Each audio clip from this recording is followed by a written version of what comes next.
रात के ठीक 12 बजे थे। कमरा शांत था, सिर्फ बाहर गिरती बारिश की आवाज। और उसी सन्नाटे में राघव के हाथ में एक पुरानी चिट्ठी कांप रही थी। चिट्ठी पर लिखी तारीख 15 साल पुरानी थी और उसमें लिखा था, अगर तुम ये चिट्ठी पढ़ रहे हो तो समझ लेना मैं अब इस दुनिया में नहीं हूं। राघव की आंखों से आंसू गिर पड़े। ये चिट्ठी उसकी मां की थी, लेकिन सवाल यह था, ये चिट्ठी उसे आज ही क्यों मिली?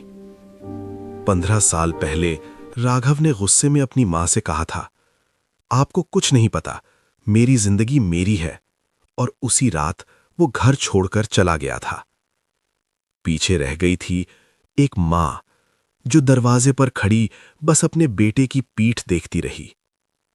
कुछ महीनों बाद एक फोन आया, बस 2 शब्द, अब नहीं रही। राघव वापस नहीं गया। डर था, शर्म थी और एक ऐसा पछतावा जिससे वो कभी भागता रहा।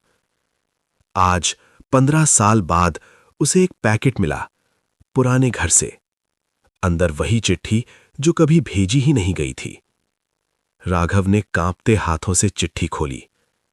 बेटा, मुझे पता है तुम गुस्से में हो, लेकिन मां से नाराजगी कभी रिश्ता नहीं तोड़ती। दुनिया तुम्हें छोड़ सकती है, लेकिन मां कभी नहीं। अगर कभी खुद को अकेला महसूस करो तो समझ लेना मैं तुम्हारे अंदर ही जिंदा हूं। राघव फूट फूट कर रो पड़ा। आज उसे समझ आया, जिस प्यार को उसने कमजोरी समझा था वही उसकी सबसे बड़ी ताकत थी।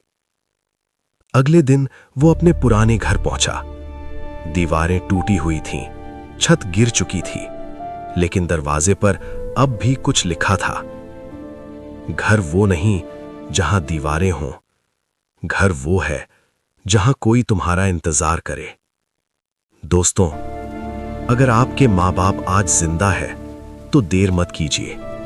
एक कॉल, एक मैसेज या एक गले से, क्योंकि कुछ चिट्ठियां कभी भेजी नहीं जाती और कुछ पछतावे दूसरा मौका नहीं देते।